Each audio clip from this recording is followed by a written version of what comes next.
Fletcher. She just testified to a House subcommittee a couple weeks ago because it is the 100th anniversary. And she was there on Black Wall Street in Tulsa. She was 7 years old, and it was a very historic moment, on CBS. Crazy. And she talked about her experience. She was 7 years old. She's on Black Wall Street. They said, what do you have? You got shopping centers, you got movie theaters, you have restaurants, you got banks, you got a vibrant neighborhood. She was, 7, was just starting to be. So, and not only that, what was very disturbing to me was she said it took 70 years for Tulsa to even acknowledge it.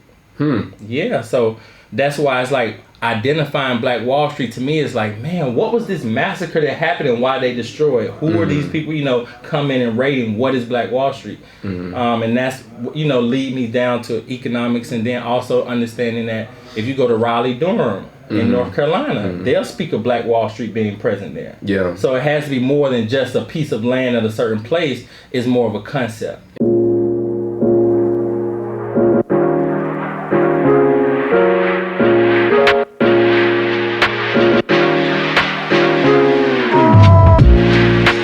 Okay.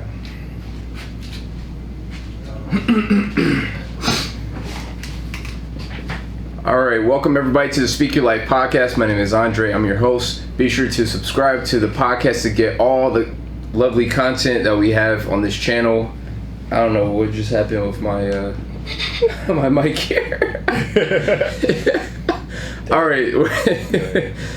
See, this is what happens with technology, y'all. Like, you accidentally roll your chair back the wrong way, it hits a cord, and all right, we're good now. So anyways, be sure to subscribe to the podcast to get this amazing content. We have amazing guests every single episode, and we want you to be a part of the Speak Your Life family. You can find us on Spotify, Apple Podcasts, and be sure to follow the YouTube channel. We are growing it, and we are looking to get to 1,000 subscribers by the end of the summer, and we want you to help us one subscriber at a time.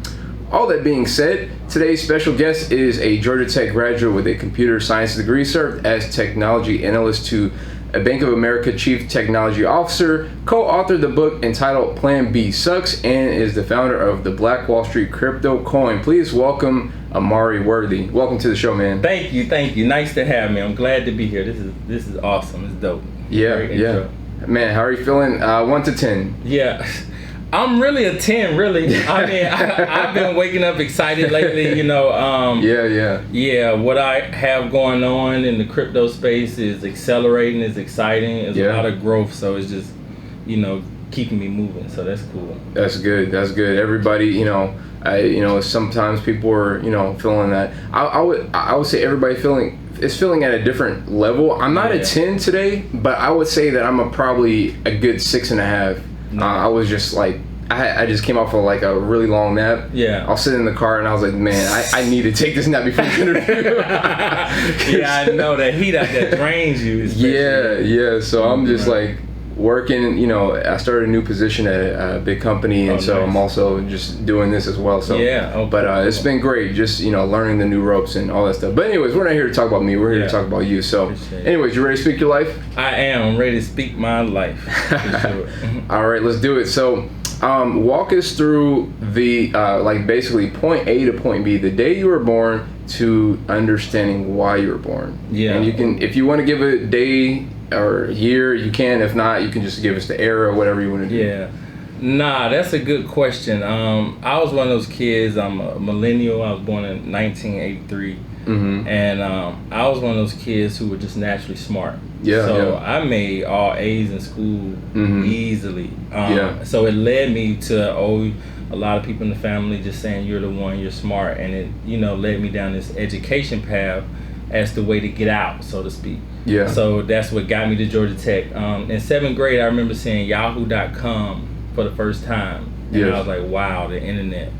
And it was just a basic gray screen with Yahoo.com. It didn't have much on it. It was back during the dial-up days, and I was like, I want to do that, whatever that is. And it took me to learn about computer engineering and computer science, and it took me to Georgia Tech. I still didn't really know what I wanted to do. I just thought that was a new cool thing. Yeah. Went through college still not knowing, and then I just kind of landed a job at Bank of America in Charlotte, North Carolina, and another Georgia Tech grad just interviewed me for the position at Tech, And it wasn't a real interview. He was just like, yeah, I'm just kind of doing this in my spare time. You know, I work here as VP at Bank of America, and I want to do some interviews. And he said, yeah, I'm just going to put you in. So that led me to going to Bank of America. And when I got there, sitting in my desk, making that salary, and I think I made like $60,000 a year. You know, it's not bad coming out of college. Not bad. It's really, you know, a great salary. But after I took away my student loans, my apartment, my car, and everything, I was left with $500 a month, which was the same amount that I was left with at my college, you know, side job. So like I was making, you know, when you're living with your mom and all that stuff, I had $500 extra a month, and I'm like, yo, when I moved out on my own, I still only got $500 a month. So that was the eye opener. And that led me to kind of start figuring out, how do I get out of that space? And that's when I came across the stock market. Like I got into real estate, and when I saw those numbers light on that up on that screen, it took me back to math, it took me back to calculus, it took me back to all the stuff I learned in school, and I was like, this is physics in motion. Wow. And that's what I've been going ever since. So that was a late start for me. I feel like I'm a late bloomer. So it was like 22, 23 when I really found my passion, which was Wall Street. Wow. So I see you got the drip here. You got the Black Wall Street hat, the shirt. The shirt. You know, never forget Black Wall Street. And honestly, when I because I was working at Bank of America, and I remembered I'm in Charlotte, and we was in this leadership development program. And I'm a young kid, 22 years old, and they had us meet with the senior leadership. Ken Lewis, who was the CEO at that time, Bank of America. A guy by the name Don Ober was the chief technology officer, and it was 14 of us. And they normally in Bank of America didn't hire college grads in corporate leadership, so they decided to do something new, hire college people. It was kind of like a good old boys club. And I was hearing the stories, and we'll go to dinner with this guy, and he'll explain his life, and he'll say, sometimes I'm back there in the kitchen cooking salmon if I don't feel like waiting for the waiter to make it. And we're sitting there like, what? So the lady who recruited us for the program, she leaned over and said, yeah, he owns the restaurant. What? So this is the kind of stuff, and he'll give a story about how he was advising for the president and stuff like that. So this is just my young self understanding the world, you know, just coming from East Point, in Atlanta, born and raised, and now just being open to what finance is. Wow. So that's what took that off, and I was like, let me figure out what Wall Street is and take this back to my community. Wow.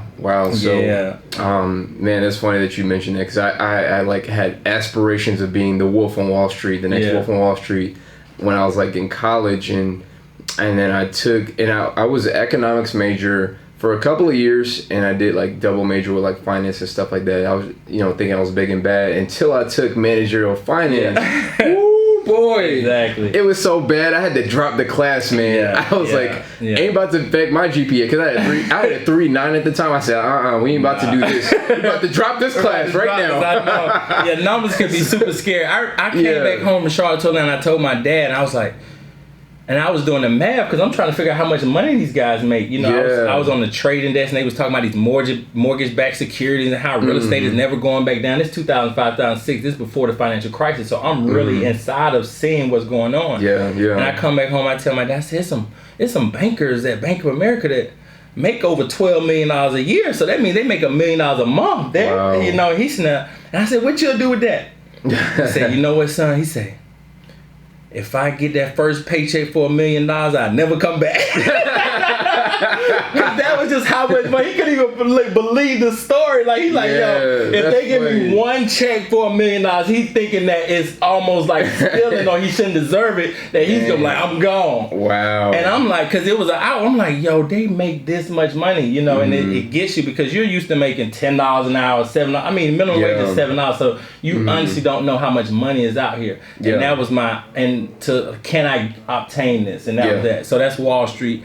Wow. And you know, it leads you, of course, to trading, understanding stocks, and if you don't have a lot of capital, back then, even though you needed more, now it's so easy to just open up a brokerage account and start trading stocks, trading options, and that's fast forward. So I started that journey in 2006, where it might have been a lot harder to get into what they call stocks and bonds and trading those, but now it's a lot easier. So the evolution of it was me back then trying to create classes, explain it to people, understand the software, the charting software, how to download it, which was a long process, how to call into your broker. But now you can just fast forward to where you can download Robinhood and interact when it comes to Wall Street. Yeah, it seems like the landscape has changed as far as like, you know, investments and all that stuff. I remember brokers were so big back in the day. Yeah. But I just feel like, I hate to say this, but I feel like they're heading to be obsolete, honestly, because it seems like you don't need brokers nowadays for the transaction that people make. And a lot of retail, you know, traders like myself are entering the markets, you know, starting with Robinhood and other apps like TD Ameritrade and stuff like that. So it's just like the I guess the concept of the original broker doesn't seem to be a viable option for the future. I don't know. What are your thoughts on that? Yeah. I mean, the broker is going away. You know, the broker is already kind of self-directed investing, you know, commissions free. Back on Wall Street, you used to have to call them on the phone and talk to a broker. You had to pay $40, and they were the ones who had to put your order in. You couldn't even do it yourself. So that was the starting point to the point where you wanted to call your broker and get advice first before you made the order. So if you wanted to buy a name, Fortune 500 company like Apple, you might call him and say, is it the right time? So it was almost kind of like your advisory counsel. But now you have all the information on the internet. You can do the research yourself. You don't need a broker. If you had a broker, it's because you want some more information about a certain investment. So I definitely think that's going away. A lot of people are more knowledgeable. You know, the average consumer is a lot more educated now. Which brings to identifying Wall Street more for the common person. And then trying to put our understanding of what Black Wall Street is, and it's been around, right? So here in May is the 100-year anniversary. In this us talking here, just trying to understand what and identify Black Wall Street, I wanted to start. I know this not young lady. She's 107, but her name is Viola Fletcher. She just testified to a House subcommittee a couple weeks ago because it is the 100-year anniversary, and she was there on Black Wall Street in Tulsa. She was 7 years old, and it was a very historic moment. On CBS, and she talked about her experience. She was 7 years old. She's on Black Wall Street. They said, what do you have? You got shopping centers, you got movie theaters, you have restaurants, you got banks, you got a vibrant neighborhood. She was, 7, it was just starting to be. And not only that, what was very disturbing to me was she said it took 70 years for Tulsa to even acknowledge it.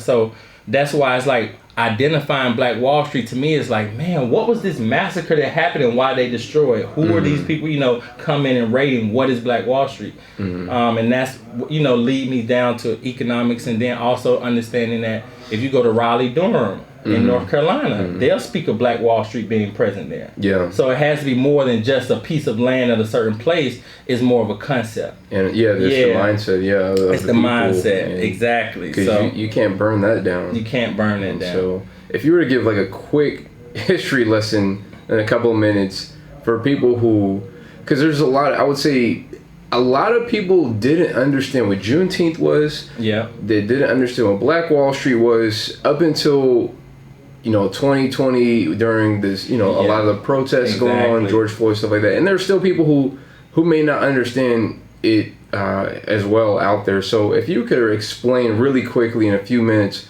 what basically Black Wall Street was and what we're kind of acknowledging this 100-year anniversary. Because I agree with that last year, and it kind of put another fire up under me because the whole rebuild Black Wall Street, understanding that the massacre happened and understanding that the 100-year anniversary was here. What is and even in Atlanta now, there's like a lot of Black Wall Street markets kind of popping up or trying to speak on it. And what Black Wall Street is at its core is the bank.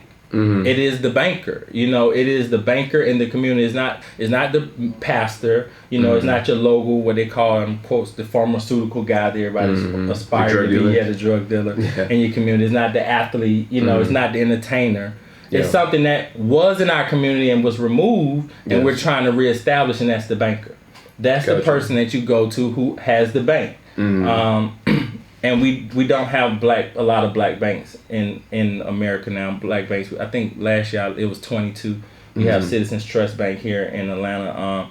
But we know banks to be what we call brick and mortar, the place that we take cash and go deposit into, and then they loan it out. That's what we know a traditional bank to be. So identifying Black Wall Street is to understand what a bank is in the black community, and it's the collection of cash, right, to give to somebody to deposit in a safe, and they can use that to lend out to the community. And that's how you get your businesses. Is you have to lend out to the community or give credit, so to speak. And it's fast forward today where they got the stimulus checks, and we understand stuff in grants form. So banks can even give out grants now and stimulus checks. The government and so to speak, they were trying to figure that out. But honestly, banks' first job was to extend credit, and we got it at a high interest rate. So Black Wall Street is a bank in your community at the core. So to expound on that, I guess to get into Wall Street and what we talked about investing, the step before that is saving. Yes.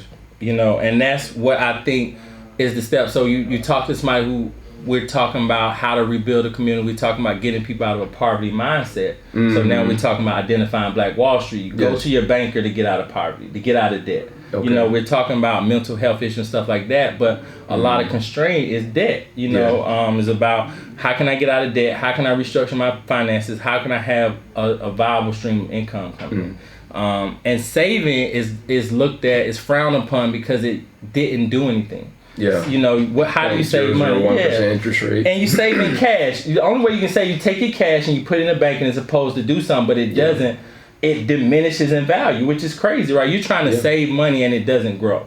And that's what sparked. So now Black Wall Street is how can I take cash and grow? Yeah. And we couldn't do that for a while. And after the 2008 crisis, savings went away. The savings rate went away. Yeah. So, we're here to talk about the money. We're here to talk about the cash. How can we get it back to our Black community? We keep on fighting for it. We understand it. We're seeing this thing happen. Can we build communities? We had Auburn Avenue here in Atlanta before. Yeah. These things, and we know this stuff was burned down, torn down. So we might be capable of this stuff if we can get our banking infrastructure correct. Yeah. Because, during that time, for the people who may not know this, to give context, back then, that during the Black Wall Street time when it was in Greenwood, it was running. They said that the dollar ran between 36 to 100 times within the community before it left. Yeah. So or equate that to about a year before it left the community, and then bring it back to fast forward to now. They say that Asian communities it circulates about a month before it leaves. For Jewish communities, about 20 days. White communities, 17 days. And for the black community, it's a whopping 6 hours. Wow. That's just to give you context. That's just when I was reading about it, I was that's mind blowing to think. Yeah. We went from 36 days or 36 times to 100 times, or about a year, to now only 6 hours of circulation before the dollar leaves our community. That's insane. Yeah. So. Yeah, and that's due to the lack of bankers. And what I mean by that is we as Black people are afraid to hold our own cash. You get what I'm saying? Wow. So that's, if I'm talking about banking, I'm talking about bringing money back to our community. Let's talk about, we have to define certain things. Money is a collection of coins and banknotes. Yes. Cash is just coins. Your cash is the physical paper, the actual coins or something that's physical that you can swap and trade. Yes. But money is banknotes, meaning that as a bank, I can take the cash deposits and loan out a higher number than the reserves that are in my cash account. And that's the digital money that floats around the economy that is attached to cash as well through credit, lending, and the fractional reserve system. Yeah.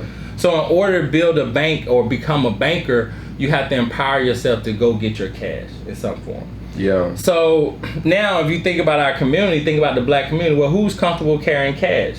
The person we call the drug dealer, so to speak, right? That person, but your average 9-to-5 person is going to keep their cash in the bank. Our banks, we bank with the white community. Why do you think we don't trust ourselves when it comes to holding money? I think there's been a lot of ways to get the money out of our pockets. I mean, be honest with you, they burned down Black Wall Street. Yeah. You know what I'm saying? So that has lingering effects 100 years later, I think, for us psychologists. What ways do you think it's manifested, in what you've seen? Different ways of them taking the money out of our pockets through credit cards, through the whole, you put it here, we'll grow it for you, kind of selling us different financial products. And then also just being afraid of being robbed, right? You know, just if you have cash in the house and stuff like that. So, you know, it's a kind of understandable. If you had a large amount of cash, it's hard to store it. Yes. So now when we start talking about cash and the principles of it, well, when we talk about actual dollar bills, they're hard to store. They mildew. They do this for a reason. Like, you can't bury money. It'll mold. Yeah. You know, it's like how to store, how to keep it safe. And not only that, you know, money go out of circulation. You have to create new money. So that cycle in which they do deal with cash makes you kind of afraid to say, I don't even want to hold it. Let me let somebody else manage it for you, even if it's called just managing inside of a safe or a vault. Wow. Yeah. So identifying Black Wall Street is to empower yourself as a banker to say, okay, how can I take my cash back? And, you know, with the invention of crypto, that's the first step to do it. Because now I can tell you, you don't have to go and pull $1 million worth of cash out the bank to try to be a banker. I'm saying that there's a certain thing, it's called a stable coin. You know, a USDC coin or a tether that's pegged to $1. You take your money and put it into a crypto stable coin and put it in a digital wallet. And now you securely safety with your passcodes. You are the only person that has access to your money. And now you're a banker. And that's the step of Black Wall Street is, hey, whoever's empowered to now, because they're telling us this cash is going away. You know, they're saying, hey, stable coins are coming. Cash is no longer needed. We're going to now have more digital money, so to speak. So now with this invention, we as a Black community need to identify that this is our time to rebuild Black Wall Street. You know, if we're afraid to hold our cash, if we don't have the ability to create a whole vault or a whole brick and mortar to store our money, we don't trust each other, we can now trust ourselves with digital wallets and storing our digital cash. I was reading something about like what Coinbase, they did some surveys about people's excitement or trust or hope for cryptocurrency in the future, and it said that for people who are most excited to learn about crypto, actually the black college educated people are the highest likely to want to learn about crypto. At 75%, and people who are even not college educated at 70% as a whole in the Black community. So we are leading the charge as far as like excitement and wanting and that yearning to learn about crypto, because I think for so long with different things like redlining and going to banks and being discriminated from loans, and you know how we only make up 3% of mortgage applications, yet are 25% of the rejections, which is the highest out of any race. You know, with all those different factors, you know, it's led us to, you know, see crypto as like maybe a new wave or a new hope, you know, that light at the end of the tunnel, because at least it takes away from, I have to physically go into this place and show my ID or show my black face to a banker who may not like the way that I look. They may not like my name or the way it's spelled. So, and you know, for that reason, people can, you know, I can trade from wallet to wallet, and I can set up an account with Coinbase or whoever, Trust Wallet, whoever. I'm giving them plugs, but anyways, you can set up wallets without having to, you know, letting identity be a detractor for you to be able to invest. And so that's the great thing about that, and I love how you know, a lot of people are just getting excited about it and just really learning right now, just getting in, because I feel like this is the early stages. It's definitely the early stages because education is not fully widespread, and that's how we know. And even, you know, we look at crypto, and I know everybody say Dogecoin, and they want to, you know, get in that because they want to get rich. It's Elon's fault. But I'm even saying, hey, this whole crypto renaissance, so to speak, allows you to save too. What I mean by that is, the starting point for anyone trying to get out of poverty is identifying your own personal vault, your own personal safe, your own personal piggy bank, your own personal mattress or sock drawer where you save money. Like, you don't tell anybody else. You finally earned you some money, and I want to put this away for later, you know, and that is empowering when you can get your own digital wallet. And not only that, you put in your stable coin. And I say stable coin because I'm not even trying to advocate any investments at this point. I'm just saying basic savings to say you can put your coins that are tied to the dollar and saving the same way you were saving in JP Morgan or Bank of America. And then in this wallet, you can actually earn a higher interest rate. You know, the USDC coin offers you 8% interest on your stable coin. So there's a lot of protocols for you to save, and it's only for you. Yeah. You can keep it for years. You can pass it on to your kids, and no one else will know except you and your family. And that type of banking, I think, is the starting point to build off of. So it's like when I say identify Black Wall Street, it's the identifying the ability to have a digital wallet with digital money in it, as you know, to be able to store your money. I was gonna ask you, is there is USDC different from USDT? Is that like a great question. So when we're talking about like identifying Black Wall Street, we're talking about identifying cash again. Okay. So when you say the one of the things that we're hearing is cash is going away. Yeah. So now when you say USDC, we talk about these stable coins. USDC is a privately issued stable coin that's pegged to the dollar. That's in a partnership with Coinbase. Tether USDT, or it could be somebody else, but what they do is each different stablecoin company can automatically do the swap. So what it does is for each physical dollar, it gives you a digital representation of it. So what do I mean by that? Because right now you can have a debit card and assume that there's money on. I say assume, but I want to talk about what a bank is. A bank is a financial institution that takes in public deposits and create a demand deposit while simultaneously issuing loans. So what do I mean by that? When you give $100 to the bank, they then put $100 worth of credit in your checking account and take that real $100 bill and go put it in a vault and then able to loan on top of it. So it's a whole business. What I mean by that is your dollar, or every dollar you put inside a bank, turns into a fraction of a dollar for their balance sheet. You know, it's a whole dollar when it's in your hand, and it's a fraction of a dollar when it's in their banking system, because they're now able to use your money and earn compound interest. You don't get that percentage back. No. When you put your money and transfer to these digital stable coins and holding your own digital wallet, that interest from that banking mechanism now comes back to you. Wow. So now, you know, different, and they calling these stable coin issuers banks now, because that's what they're doing right there, holding your money for you and swapping it out.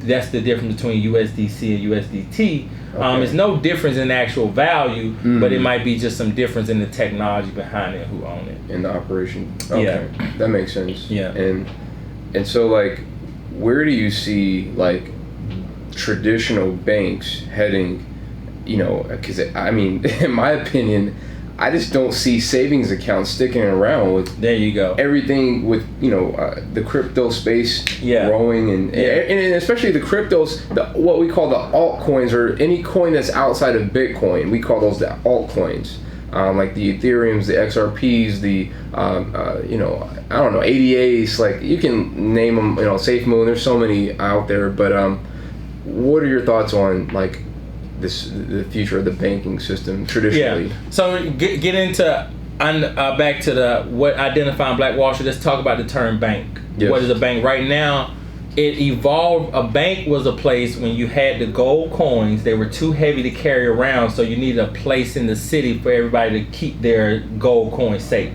And they issued you a piece of paper and said, hey, you own 50 pieces of gold in said vault. And then it evolved to the bank now that holds cash in it. So you go to the bank, if you want to withdraw, you know, $1,000, they give it to you in actually paper note. So that's what a bank is. Tradition is a vault. It's how to custody your actual paper, your actual coins that were physical in nature. So now banks have evolved where stuff is digital. You get what I'm saying? So it's no vault. So that the custody question comes into play, because the savings account was, you know, your application on your phone, but the thought process is, can you recreate the actual vault to which a bank is? Wow. And that's what a digital wallet is a bank. You know what I'm saying? It's like, where do I store my money? So if you store your money in a shoebox, Nobody can tell you different. That's not a bank. Yeah. You get what I'm saying? So now it's like, okay, some people might not feel comfortable with the piggy bank, quote unquote, being your bank, or the shoebox. They say you can't do nothing with money in the shoebox. You have to put it in like in a checking account or a savings account, because they're thinking you have access to more products. It's in the system. You can send it better. So now what we're saying is the properties of a digital wallet is the same of a bank. You can send money from your digital wallet. You can interact with different protocols. You can do all these things. So now it kind of strips away that whole brick and mortar bank that you had to walk into, sit down, show your ID, to where it's like, man, I can just download a digital wallet on my phone, and that's my bank now. Wow. Yeah, so that's the new definition of a bank. And that's why I'm, hey, what's Black Wall Street? If a black person downloads a digital wallet, he's now a banker. He's now banking for himself, the same way the invention of YouTube allows you to create your own cable show, or create your own network, or your own TV, or Twitter allows you to become your own reporter. That's right. Crypto and digital wallet. Real news or fake news. Exactly. Yeah, so, downloading your digital wallet, and I tell people, be your own bank. Yeah. I say be your own bank. Awesome. Yeah, so being your own bank is so important, because it's really like the concept of taking ownership, because a lot of times we, like you said earlier, we don't trust our own people for different things. We're more likely to trust a white doctor than a black doctor. We're more likely to trust a white bank or financial expert than a black financial expert, according to statistics. So just bringing that ownership and creating that trust again within our community is so important. And you've done something where you're trying to bring that trust back and bring ownership back in your own coin that you created called Black Wall Street. So can you tell us more about your own cryptocurrency that you created? Yeah, so my thought process behind Black Wall Street coin, and understand this thought process of cash and money, meaning they're two different things. I want to say cash is what we call the actual coins, so to speak, like gold coins, and now it's kind of like what we call dollars, but just to call it coins. Yeah. And then we want to separate it from money, which is banknotes, because inside a bank, they have treasury bills, they have mortgage-backed securities, they have deeds. There's a lot of different things that can be used as money, stocks, bonds, so money comes in different flavors. But the what they call cold hard cash is the actual dollar. So translating that to what we call coins in crypto. So you're talking about Bitcoin, and now what these cryptos allow you to do is to swap tokens digitally as a way how we exchange cash in the real world. So if you send money through a traditional bank to London, it might cost some fees. So it's some friction on the money, meaning it takes money to send money, it takes money to make money, and money can make money. But at the base level, with the actual physical dollar, a dollar is always a dollar. Does that make sense? So that's the base layer of money, and that's kind of like what crypto coins are. So they evolved from that. The Ethereum blockchain, which is the second biggest coin, which is my favorite. Yeah. What Ethereum does, mine too. It allows you to be your own bank inside of a bank. So the Ethereum network, which is ran on Ethereum coins or Ethereum or the Ether, you also are able to create these ERC20 tokens, or what they call fungible tokens, not the NFTs, and we can talk about that too. Everybody's so excited about NFT, and that's the non-fungible token. But what I have is called a fungible token. It's an FT, and it's called Black Wall Street coin. What's the difference? A fungible token is every coin is the same. So if I have 100,000 of them, each one represents the same. It's the same thing. If you had 10 of them, and I took that 10 and gave you another 10, you wouldn't know the difference of it. That's what fungible means. Non-fungible meaning, if it's a piece of artwork, each one is unique. Okay. So it has their own price. Yeah. Okay. So now when we're defining what this coin is in fungible term, it's called a commodity. Yeah. That's like oranges. You go to the store, you're not, you're looking at the oranges, but it's a bunch of oranges. You're not mad at, you just want 10 oranges. You can swap it out, and that's what fungible means in nature. So cash is like that. Like if you gave me a $10 bill, I can give you 10 ones, I can give you 2 5s. That means it's fungible. It's still worth the same value. Whereas each NFT is different. So with my Black Wall Street token, each one is the same. So I'm recreating coins in the Ethereum ecosphere, and that's Black Wall Street. Yeah. The thought is money is going to become more social. You see at a great thing. What's the difference between USDC and USDT? Mm-hmm. There's no difference to the person who just cares about carrying cash around. You just want to say, hey, I need $10 in my wallet. Mm-hmm. You don't care if it's USDC or USDT. Only at a social level, right? You're attaching to the brand. Hey, I like this brand. I like that brand. This wallet might give me more incentives for holding their cash, and that's what a bank does. Yeah. You know, they try to incentivize you. So that's the same thing that's going to kind of go along with the bank and the actual coin being the new mechanism of cash. So that's why I created it was, hey, and a lot of people, you can do this on the Ethereum network, and they just call them social experiments, right? So once you take it and peg it to a value and let it float, then that's essentially you're creating money, so to speak. There's a coin they're called Ample Fourth, you know, and it's programmable money. Ample Fourth. You have DAI, which is programmable money. So you have like the USDC coin, which is kind of like a mint and burn. So if you give them $1, they give you a USDC coin.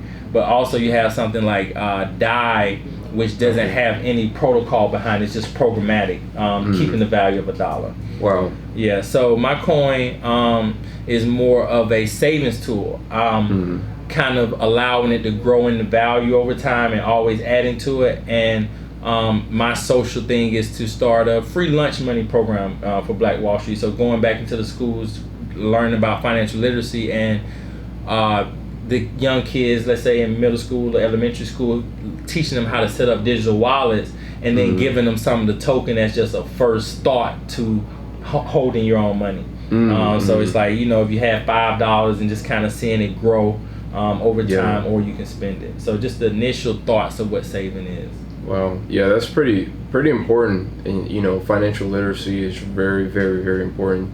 And I remember, I think we had talked last time you were here about Hill Harper and how he was creating a Black Wall Street wallet. You've created a coin, he's created a wallet. Yeah. So maybe y'all could work together. I know, right? That'd be cool. I mean, we're still in May right now. If this come out, he was anticipated to launch it, I mean, in June. So that'll be exciting.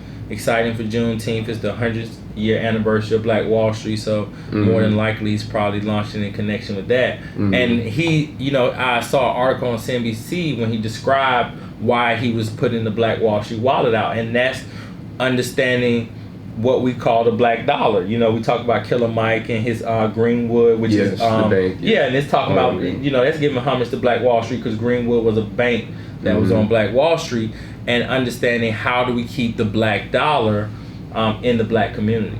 So we were never able, we were able to do it, and then we're constantly trying to continue to do it. And that's the step of it, is the Black Wall Street wallet. Is okay, we have a wallet, we can now understand the how our money is moving, you know, and then we can say, okay, it's in our community. Because if all the if black people all are on the same wallet, we own that wallet, then we're now circulating money in our own community. That is very true. That's a very, very smart way to do things. And it's just like, I guess the bigger question is, how do you get, well, you know, you can never say everybody, but how can you get a lot of us, or even most of us, to be on a wallet? What are some incentives? Are there any that we know of right now? Or I mean, it's a lot of incentives. I think they're kind of coming back, meaning there's competition now in the banking space because of all the new technology. So what does that mean now? If you were to create your own coin, you know, you hear about airdrops. So you know, Uniswap was a big proponent. If you interact with their, you know, protocol, they airdrop you some free coins. And that's the same thing, you know, with Black Wall Street. If I, you know, see people holding a coin or something, I can airdrop it into there, and that's incentivizing them to kind of want to do other things. What the space allows for, and what I'm doing with my coin is on Uniswap. It's pegged to a liquidity pool on Uniswap. So what does that mean? It's always able to keep a value. So you know, you can always go out there and see how much my Black Wall Street coin is worth, which is kind of cool, right? So now we have this coin space where everybody trying to find a coin to get rich. That's the reason why they in Dogecoin. Oh, I want to get it, go to the moon.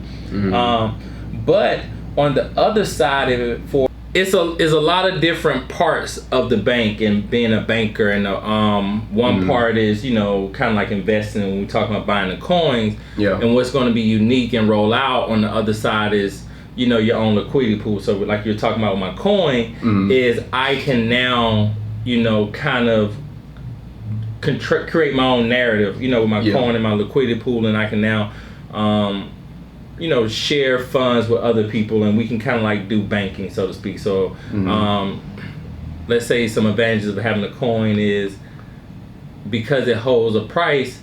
If I had a company, I wanted to pay my employees. That's one thing I can do with my coin, right? I can track the flow of funds. If I want to invest in the community, I can then, you know, invest in the community with that coin. I can see where it goes. If I want to invest in tech startups and stuff like that. So those are some cool applications of kind of like, you know, being a banker, so to speak, that you can do in crypto.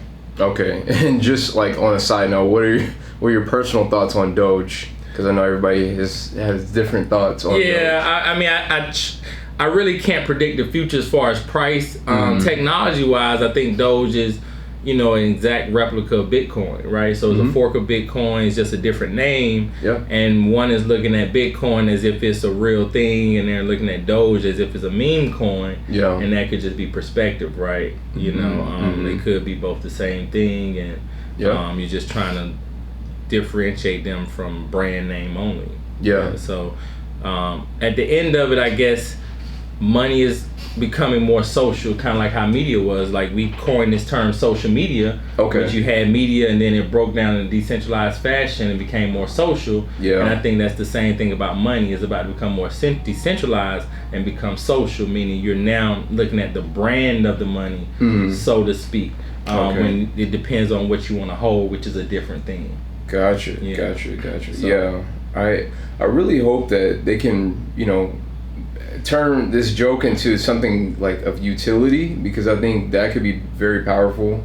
Because I mean, people were making pump and dump money, you know, short-term strategy money on Doge. I've done that myself, but just like, I think it could have a long-term run if it does, you know, if they get together and be like, hey, let's figure out a plan, like a structure of how we can actually use this to help somebody, you know, in the world. So and I agree. Those are the questions that are opening up now. Is now you have these big what they call monetary networks or monetary systems, and now you're starting to think about, as the average person, monetary policy. Like, how did this network pay out to its, you know, its users, so to speak. So you'll look at something like Twitter, where you're signed on and you'll be a user, or Instagram or Facebook, and you're actively spending all your time with this application, but it's not paying you. You know, that's true. But with these monetary networks, when you spend time with them, they actually have incentives in form of money, and that's why they're so popular, right? So it's kind of like money companies, so to speak, you know, these different blockchains. So I say it to say, like, you know, they might look at Doge as a meme, but it's still very powerful when it comes to a payment network. You know, even if they don't do anything else to it, it's indestructible. It's always going to maintain a price, and that's always going to attract users to come in and try to play at least the volatility game. Like, you can't really tell somebody not to trade something, right? If the price is moving, whether it's, you know, the GameStops or the AMCs, what they call the meme stocks, the Reddit community. You can't you can't convince somebody that their thesis on why they're buying an investment is not true. So I mean, I say that to say, like, the whole space is powerful in itself, you know, when it's put against traditional means of investments. That's true. That's true. And so, you know, with that being said, like, there's like you know, so much importance to financial literacy as a whole, especially in our community. And, you know, what you're doing is really good, and is really, you know, could be groundbreaking to help other people, like, you know, especially like kids in urban school districts to like learn about liquidity, learn about like things like Bitcoin, learn about Ethereum, learn about all those different things that in normal, you know, at least when I was growing up in school, maybe you had the same experience, like the only thing like you really learn about when it came to finances, like, all right, save 10% or put away 10%. You might have a retirement account when you get older. You work, and then that's pretty much it. Like, maybe you heard something about the stock market, but it's really not, like, I don't know. I feel like the financial literacy is so important to, when we think about equity and equality and all those different terms. What are your thoughts on the meaning of financial literacy, and financial competency when it comes to Black people having more wealth and having more equity in things? Yeah, for me, I'm always trying to find the most simplest way to put things, and one of the books I read was a book called The Richest Man in Babylon. Yeah, very good book. Yeah, so like one of the quotes from in that book was, "A part of all I earn is mine to keep." So what am I saying? A part of all I earn is mine to keep. We in the Black community, we're built on a foundation of taking our money, and the religion of our money is to tithe it. Like, we know to tithe our 10% to the church. We feel like that, or helping other people. Yes. But for some reason, we don't want to save our money. And that is at the core of what Black Wall Street is not investing, not trying to find risk, but crypto introduces new ways to save money. Because these blockchains are not going away. Yeah. Does that make sense? Like, something that about to be around for 100 years. It's something that you can put your money in. And when they say a store of value, meaning you can store your money here for 100 years. You got to think about that. Like, where else can you put your money and store it, and it's going to stay there 100 years later? So that in itself is the kind of thing that I'm trying to, give people to understand is, hey, you had a piggy bank, or you had a sock drawer, you had a shoe box, or you had a mattress.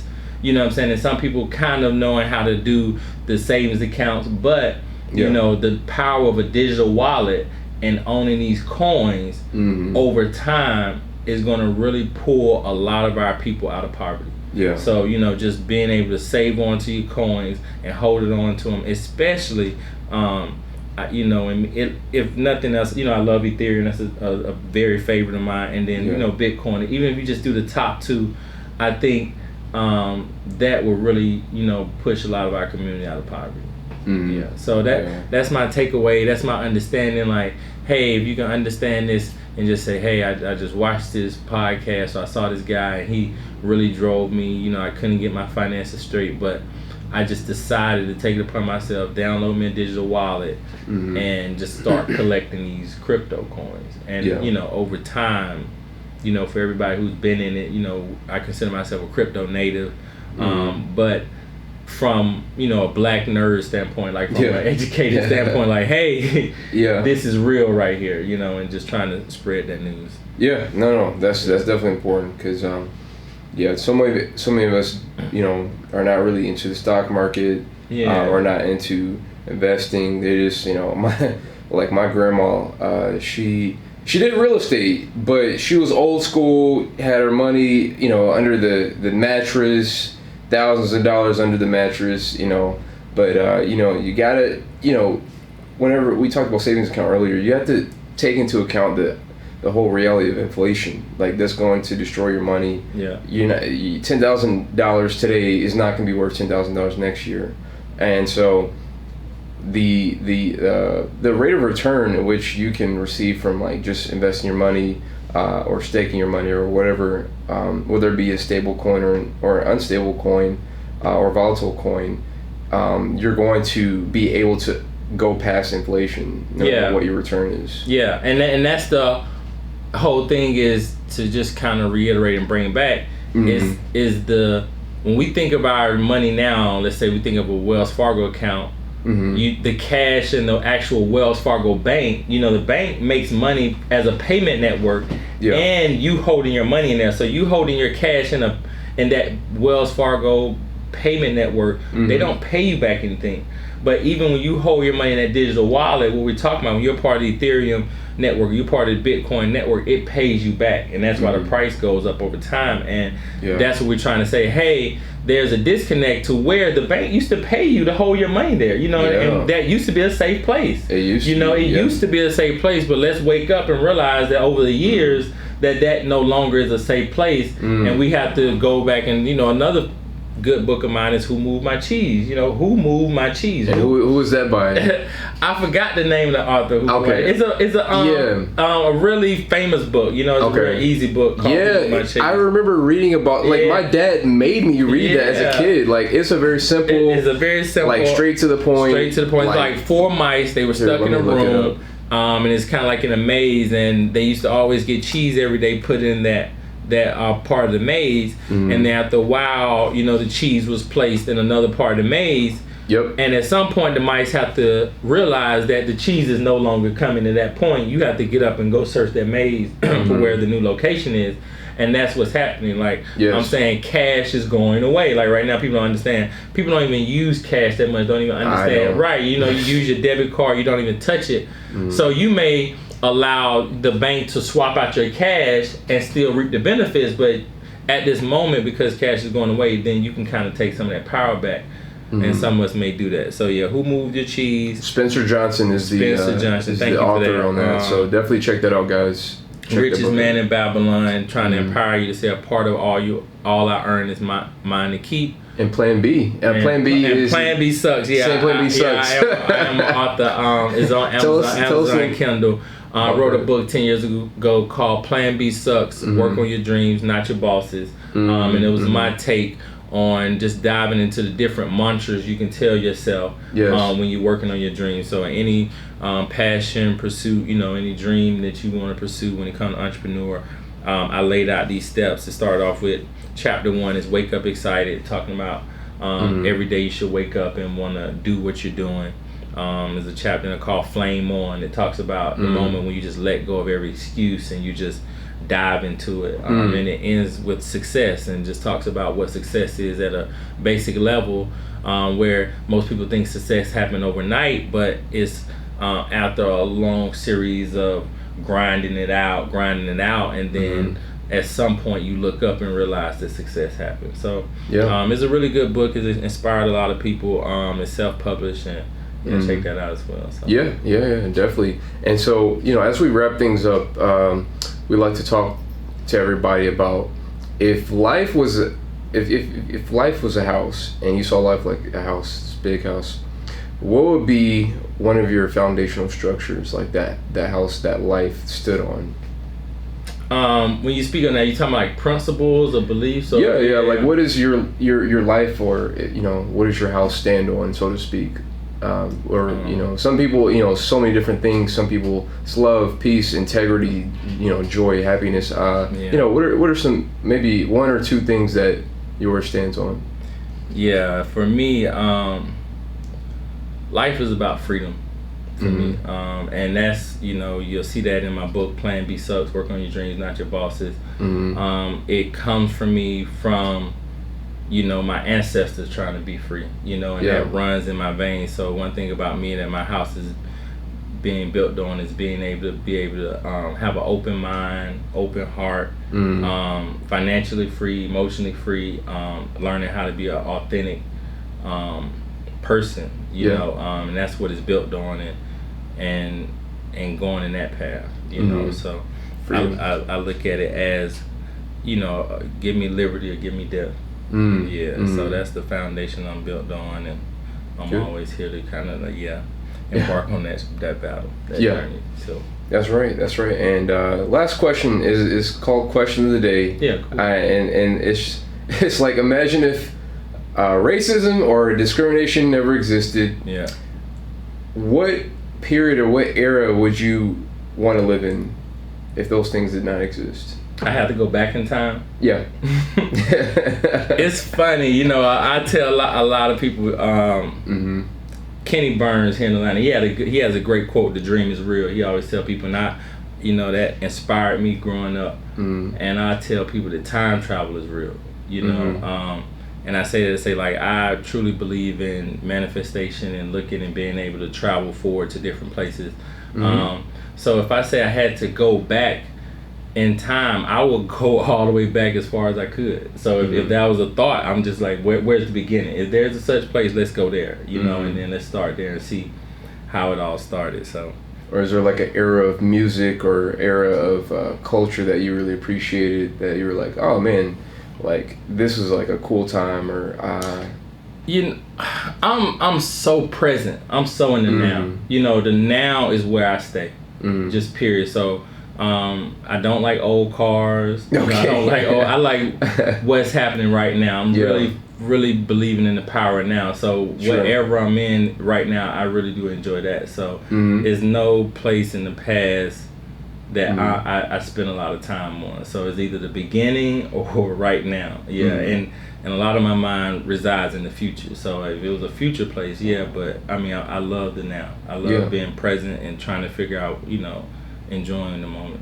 Yeah, so probably living on Mars will be your era. There you go. There we go. So anyways, thank you again for being on the show. Thank you guys for listening and tuning in to this episode. Be sure to subscribe to this podcast on Spotify, Apple Podcasts, wherever you listen to your podcasts, and check us out on YouTube. Make sure you hit that subscribe button and hit the like button so that the YouTube algorithm will allow this message to get to other people as well. And I want you to also stay connected to Omari as well. Make sure you check out his book, Plan B Sucks, which you can find on Amazon and all different platforms, wherever you buy your books, eBay, wherever.